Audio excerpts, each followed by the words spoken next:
So what I want to talk about today is really change and what science is teaching us about doing it better. But first of all, just a little bit about me. So, as you've heard, my name's Jan Hills, and I just wanted to say something about Head, Heart and Brain. So we work in leadership development, and it's a kind of quirky name for an organisation that does that, but we picked the name because it describes what we do. So we work with the head, so the rational, logical content that you'd expect in leadership, in change, and we do a lot of work with HR as well. But we also work with the heart, because we believe that unless leaders start to embrace emotion, and we'll say more about that in a minute, it's not going to work, and it's particularly not going to work in a change environment. And then finally, we work with the brain, and the brain bit is neuroscience. So we've been spending the last 4 years studying neuroscience, understanding what the scientists are discovering about the way our brain works, and then looking at what the implications are for that in change, in leadership, and in HR. So one of the things we did in the summer was a survey of 2,000 employees in the UK. And we asked them a number of questions about, that underneath it was about how brain savvy their leaders are. And by brain savvy, I mean, how much do they lead in a way that's consistent with how the brain works? And I'll talk to you a bit more about what some of that all means in a minute. But one of the things we asked them was how much change is going on in your organisation. And this is what they told us. So 22% of people say they've been under a lot of pressure from change. And you can see in virtually every sector, there's a lot of change happening. Not a surprise, really. I guess we all knew that. I think what's more interesting and more important is this next slide, which, if you look down this column here, asks how much those leaders are actually helping their employees to understand what the change means for them personally. And it's our belief that unless people understand what the change means for them personally, you're going to have more trouble getting people to adopt the change.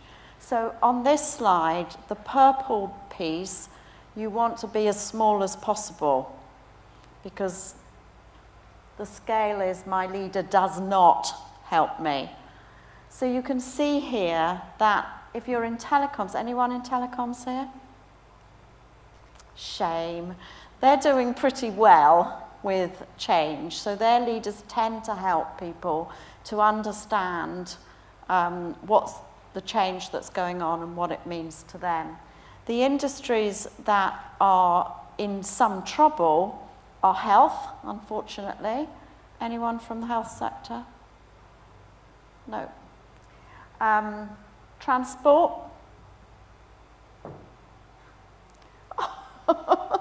People filtered themselves out. And financial services. Anyone from financial services? Okay. So those sectors, not only are you undergoing quite a lot of change, but they're also finding it quite difficult to engage people in what that change means for them. And what we did with this data and several other questions that we asked people is we created what we're calling a brain savvy index. So what are the sectors that are leading people in a way that is consistent with how the brain works when you look at a whole range of factors? And then we looked at how well those sectors are actually doing in the market.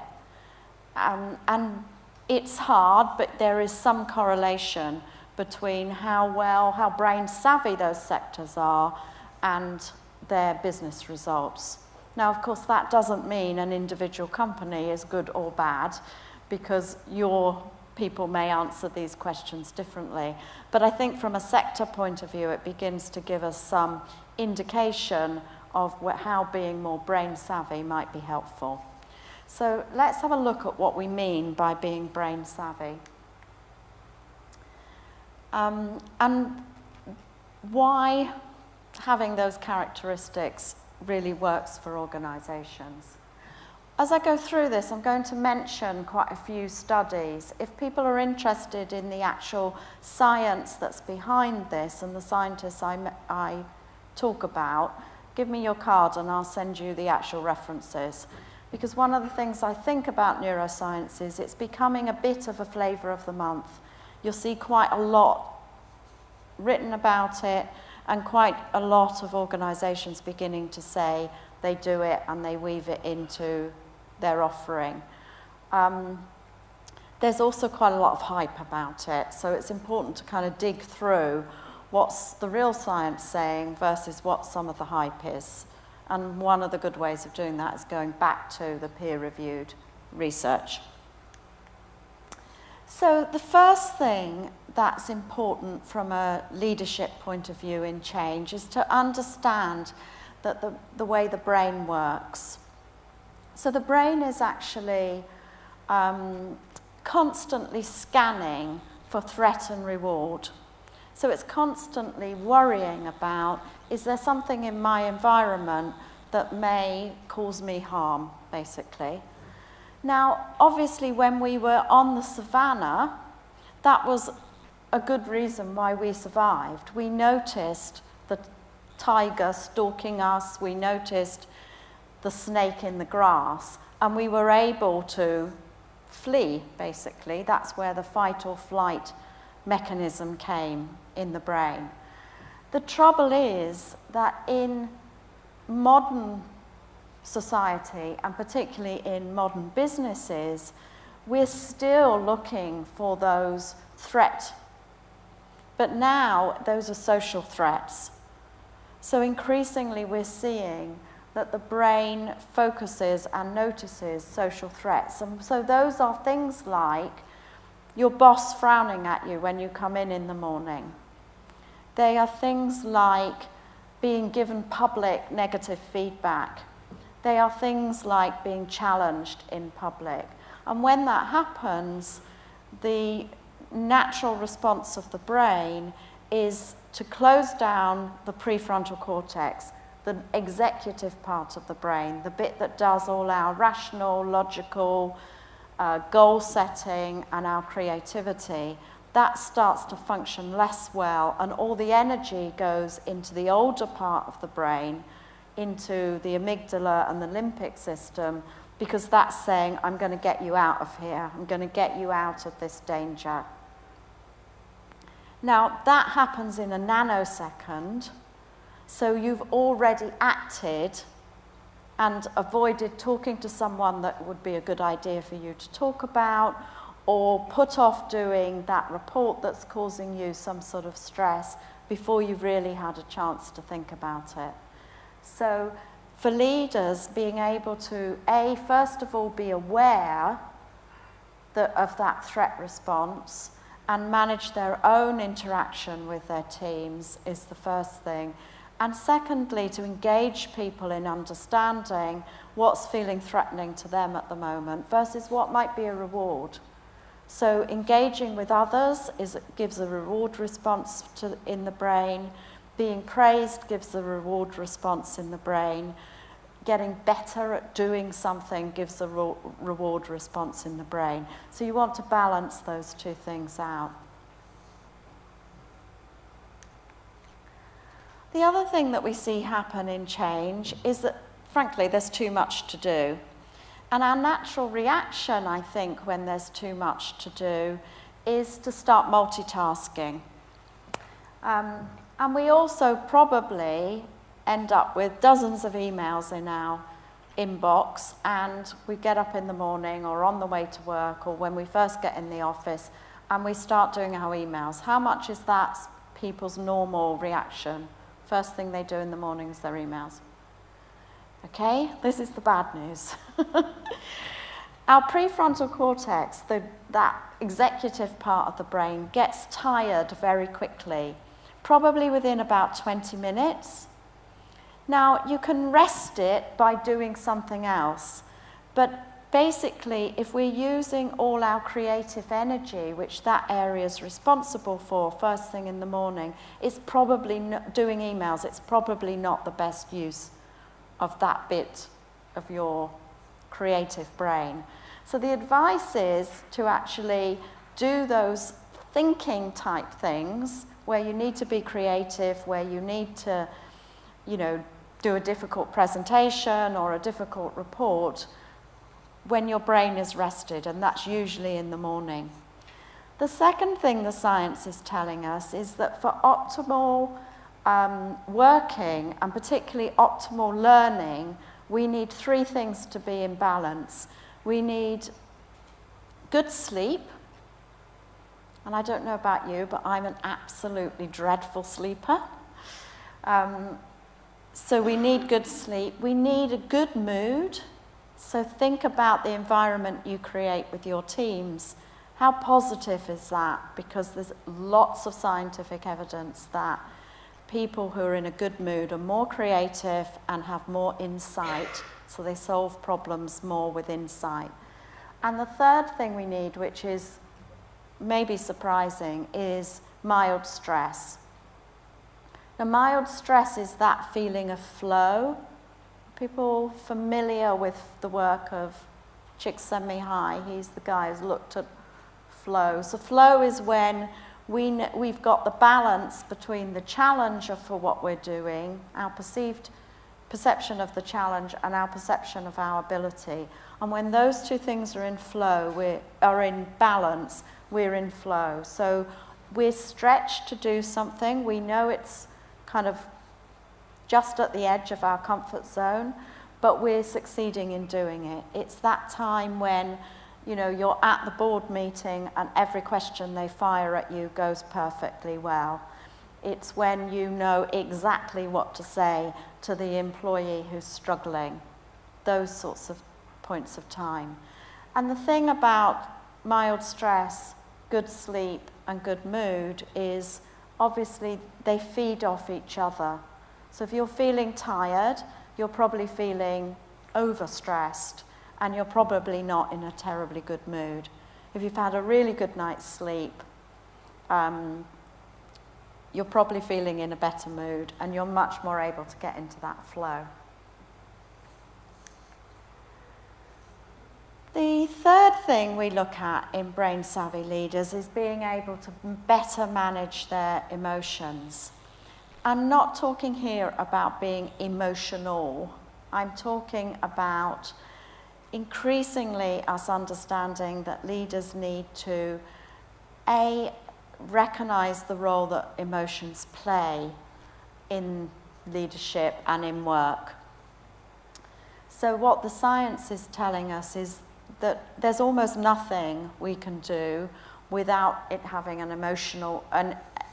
element of emotion in it. So think about making decisions. Research by Antonio Damasio back about 15 years ago found that it's actually not possible to make a decision without an emotional input. So he looked at people who'd had damage in their limbic system, particularly in their amygdala, which is responsible for emotions, both positive and negative emotions. And he found that those people were unable to make even really simple decisions, like, do I want tea or coffee? What time do I want my next appointment with the doctor? Because what they didn't have was that emotional marker that told them whether they wanted that decision, whether they wanted the 2:00 meeting. So for us in business, what's really important is that leaders know that there's an emotional element in leadership and in decision making, but they also know how to manage that. And again, back to that prefrontal cortex, work by Matt Lieberman at UCLA in the States has found that when that's tired, we're less able to manage our emotions. We're less able to step back and to understand what's going on. We're more likely to react quickly and more likely to react in a way that is perceived as threatening by our team.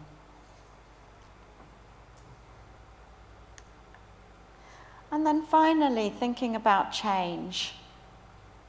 So we looked at some of that data on change, and as the title of this presentation said, it's probably the one constant we've all got, whether that's at a personal level or at a business level. And some of the issue is that we talk about change in a way that's kind of makes it sound difficult. Whereas if you think about it, you're probably doing quite a lot of changing all the time without really thinking about it, without really getting too hung up on it. But let's talk a little bit about how the brain responds to change. So our brain looks at change as a threat, and it does that for two reasons. One, because most of the activity that we do in our working life is habitual.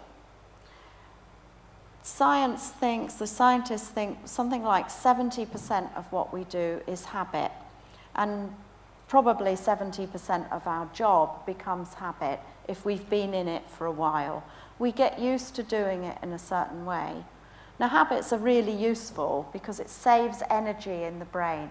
It pushes what we do down into that limbic part of the brain, and we do things in a semi-automatic way. So I don't have to think about how I'm going to open the door. I probably don't have to think about how I'm going to fire up my computer every morning. Those things are in my habit center, and I just do them automatically. I'm not taxing certain parts of my brain in order to do that. But when you tell people you want them to change, you're telling them something needs to be different and that their established habits need to change. And that creates a threat response in the brain. And a threat response creates a sense of pain in the brain.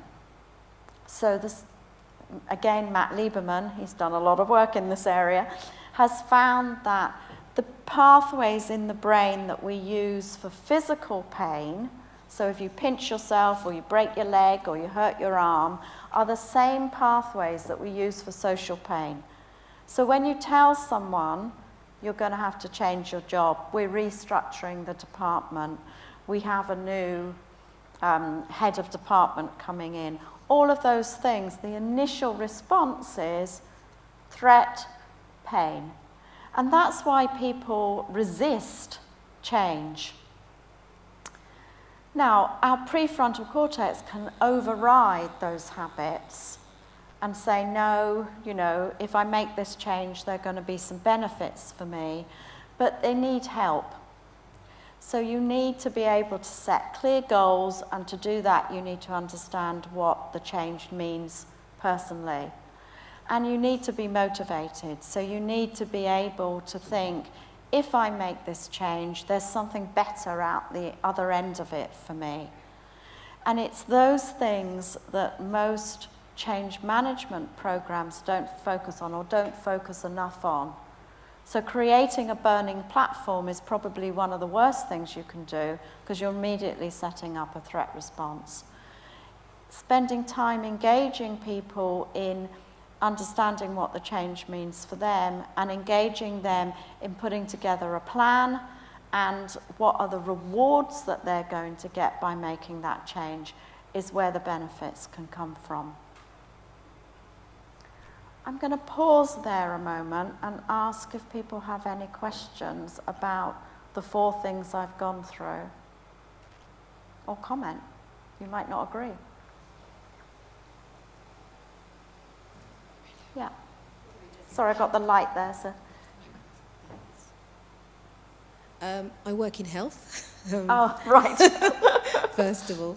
And I think it's just a comment, really, just to say that it's obviously a lot more difficult when there isn't a positive gain that you can communicate to individuals. And I'm sure there are times when, that is the case. and it might be more sort of personal elements of looking at the impact and how it might benefit them if they've got no control over the change occurring. But Yeah, it does make it more challenging then, yeah, doesn't it? I agree. And actually I did this presentation, or a version of it, a much longer version of it, yesterday at the NHS HR Leaders Conference. And one of the things we talked about there is, I showed another model that we use, which is called CORE, which looks at the kind of social domains, the areas where people are likely to experience threat and reward. And CORE stands for certainty, options, reputation, and equity. And I guess my challenge is back to people in leadership roles where there's a lot of tough change going on, is at the individual level, if you can understand how you can increase the level of certainty, how you can give your team some options around the way they do their job, how you can enhance their sense of reputation, either through learning or the way they participate in solving problems, and how you make sure that what you're doing is equitable, that it's fair, then you can reduce this threat response. So small things make a lot of difference. I think when you're in organisations where it feels like, and it must feel like that in health, there's just more and more and more bad news coming, working with individuals and teams at that sort of level can be really helpful. Any other questions or comments?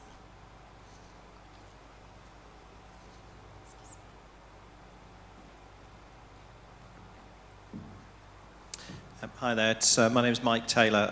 I recently left one of the largest telecommunications companies in the UK, and Right.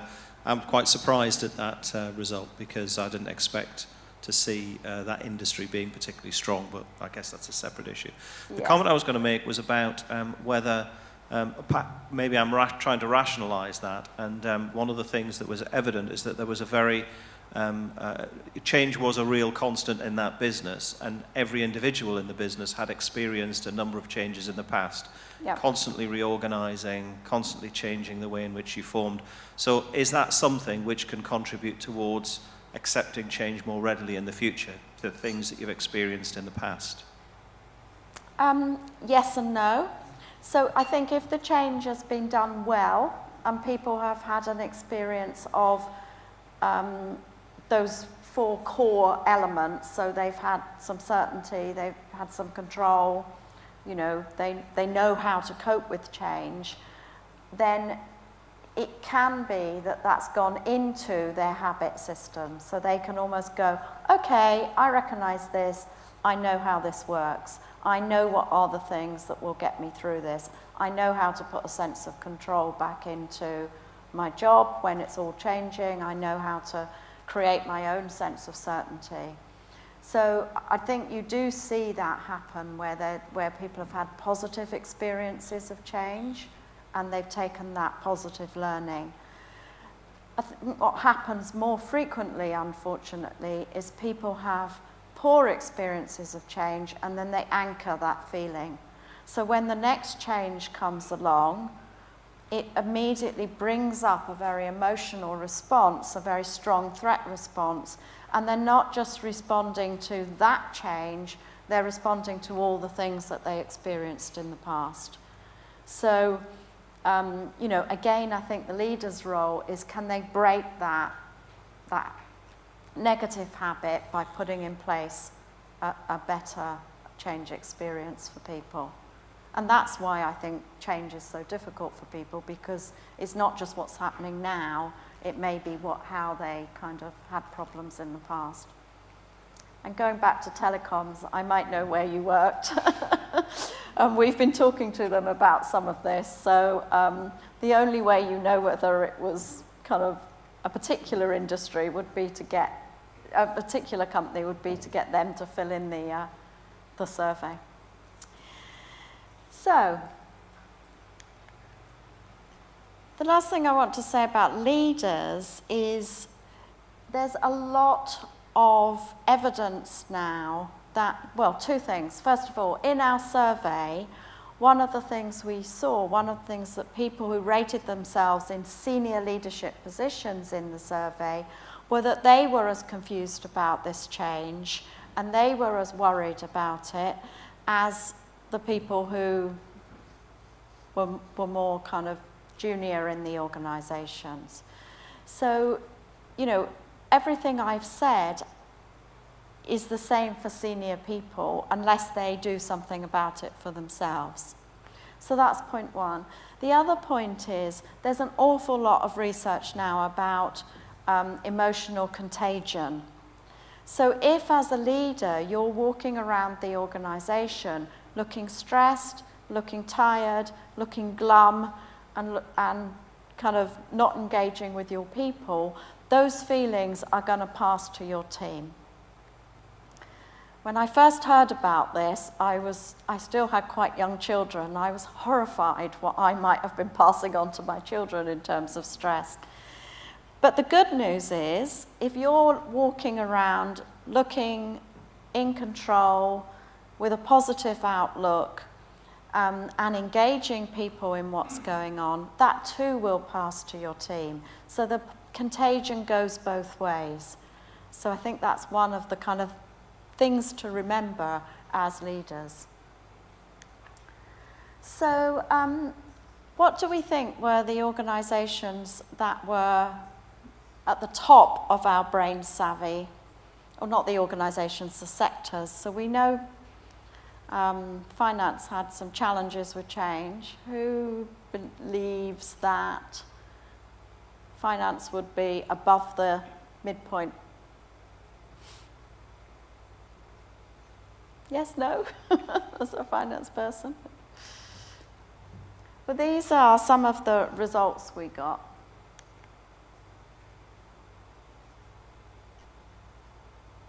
How much is that a surprise for people?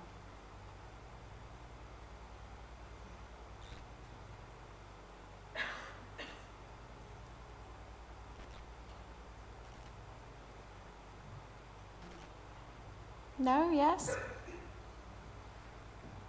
I tell you, I was pretty surprised about construction.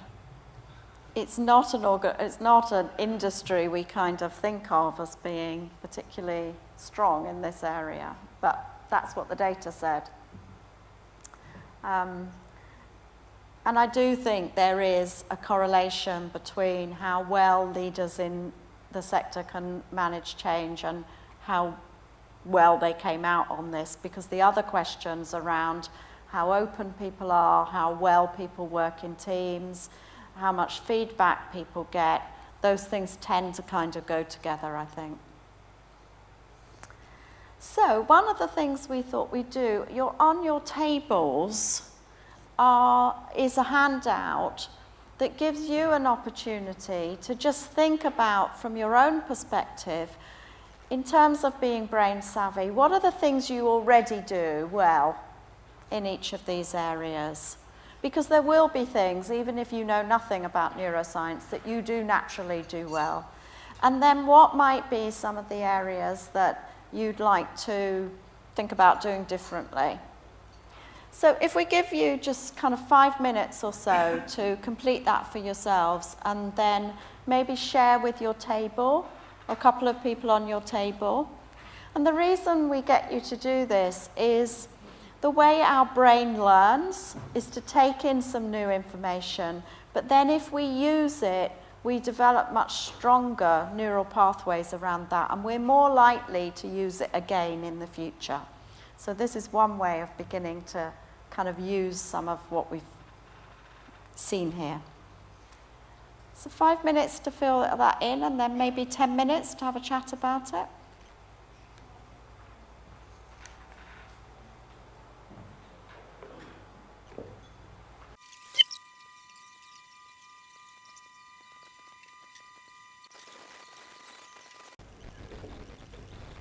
Okay, so what did people find in doing that? What were the things you're naturally good at? I know you're naturally good at some of it.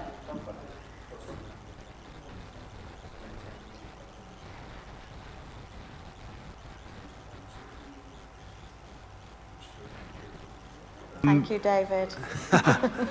Is this working? Yeah. I've put down that I'm quite good at being positive, so I look to the future benefits to reduce the threat when dealing with change. Great. And do you see practical results of that when you're working with your people? Yeah, I think it reflects something that you said about what you emit. So if I don't feel threatened, then I'm not showing signs of feeling threatened, then I think it's a calming effect on colleagues and the team too. Yeah. Great. What did other people find they were naturally good at? Yeah. I found the self-awareness bit quite interesting because I think it's really important for a leader, and I think it relates back to David's point about actually if you're walking around and you're enthusiastic and actually it rubs off on people. Yeah. So that I found it difficult to answer some of the sections, but actually I knew quite clearly what I did well in the self-awareness part. That's great.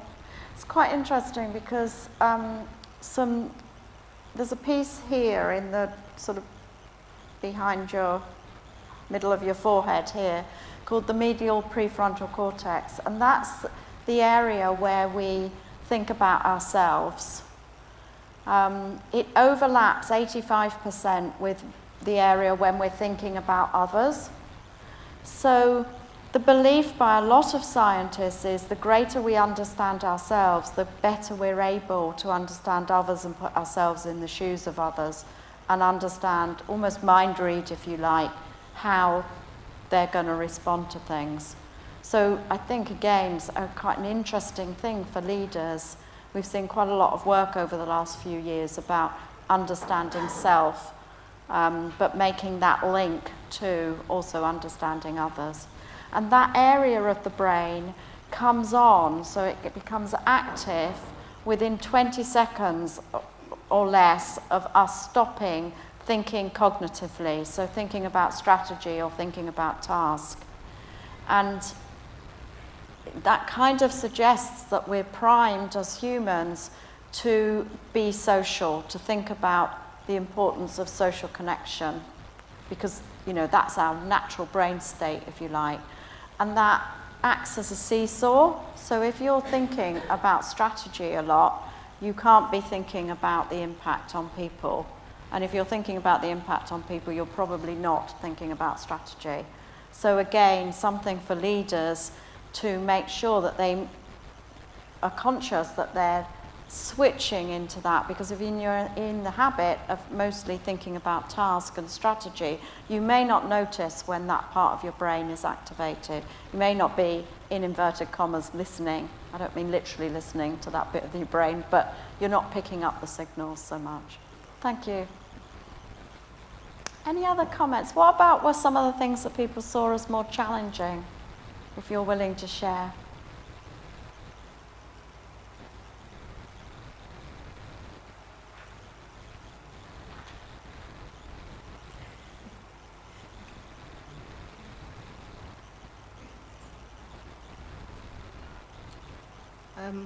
I think thinking back to that table, it's sometimes being able to deal with the individuals who have gone through a negative change or negative experiences and minimising their impact on others, particularly when you've got lots of positives and you have managed change positively, and you obviously don't want that to impact on the others in a negative way. Yeah, so that's a really good point. being able to challenge if there are the negative and the rumour mills and that sort of thing.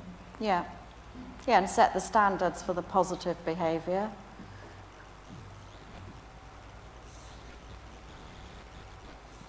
I think sometimes it's when the change has been impacted on you when you've done nothing wrong. That's quite hard for us to explain.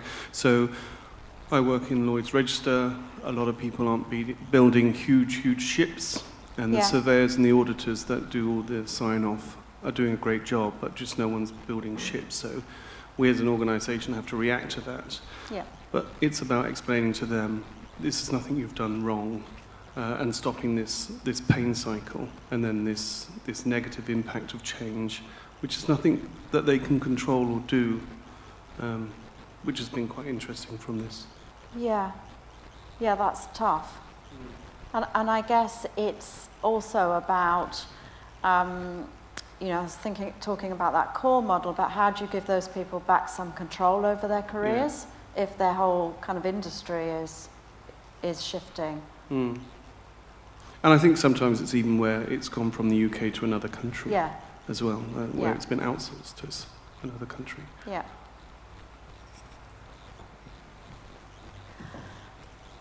Okay, any other points, either about what you did on your little handout or more general? Okay, so I've got a very short... No. Sorry, go on. It was more... It's hard because the lights are right in my eyes. It'll be all right Please on go that note. In terms of just change, many people are driven by assessing a change in one dimension. So it's a financial benefit. It's either you save lots of money, but I always wanted to sort of draw on like De Bono's thinking hats, where actually, how is somebody going to feel about this change? Yeah. What's going to be good about this change? What's going to be negative about this change? And evaluate it in a much richer way. And it does come back to also then, when you've done that evaluation, to walk a mile in that person's shoes, to actually understand how that will impact them, so that you've already thought about the questions before they arise. That was sort of one thing that, through doing change, implementing change, and actually realising that when it didn't go as well as it planned it to go, what was it that we hadn't factored in? And I think on a large finance transformation project I worked on, was not evaluating it in these richer dimensions as to how the individuals were going to feel, and how, when they were exiting the organisation, what they were going to take with them as a positive experience in terms of what they'd learned. And the other thing I wanted to also point out is, within the change journey, where does that change actually start and where does it actually end? Because what you can suffer from is a silo approach of saying, well, my process starts here and it ends here. But you can cause so much chaos by not understanding the full journey of that, either a process or the activity that you're doing. And that's why change can actually be a problem. It then it will reinforce this negative experience of change. Well, nobody ever does change well around here, kind of thing, because you don't look at it. Yeah, and or we never finish it. Yeah, indeed. So I agree. I mean, we've done quite a lot of work with organisations around change using this neuroscience, and the one thing it really helps people do is to get that balance, is to move away, because our habit is to think about the process of change, and to think about the steps of change. And for most organisations, they're not in the habit of thinking about the people impact, or at least they only think about it as a kind of communication process, rather than, as you say, walking in the other person's shoes. So I think what this can do for leaders is really make them begin to think about, what's my reaction to this change, what's other people's reaction likely to be, and how do I manage those two? I'm having a card thrown at me. So I've got a very short video here that just really summarises what we've been through this morning, and again, a good way to embed some of the thinking in your brain. How do you spot a brain-savvy leader from a brain-fried one? Have we got Are they sound? the ones who dress smart? That have tidy desks? Who smile a lot? No. No. But they do act differently. That's because brain-savvy leaders understand how the brain reacts to things, then use that understanding to manage their behaviour and their team brilliantly, not stressfully. For example, they're the ones who ask questions a lot, not just about what people are doing, but how they're feeling. Because one of the brain's most instinctive responses is threat, which shuts down the productive part of the brain. So brain-savvy leaders want to know when their people feel threatened and flex their leadership to replace threat with feelings of reward. They're the ones who do creative tasks early and who don't leave important decisions till late, because they understand how and when the brain functions best for different tasks, how they can make their day as brain efficient as possible. They're also the ones who keep calm when others don't. They can recognize their natural emotions and can step back from them. It helps brain-savvy leaders decide how to react best to any situation, even if that's not the way they would naturally. They're the ones whose teams are best at embracing change. Brain-savvy leaders know how change creates feelings of threat more than anything else. So rather than telling their team to change, brain-savvy leaders show their team why change is good for them personally, helping them to set personal goals to achieve change and rewarding them for doing so. By understanding how the brain reacts, they get the best reaction from themselves and their team. The good news is you can train your leaders to be brain-savvy. That's what we're all about. Giving people insights into human behavior and the neuroscientific principles behind why people react the way they do. What's more, we do it in a brain-savvy way ourselves. Thank you.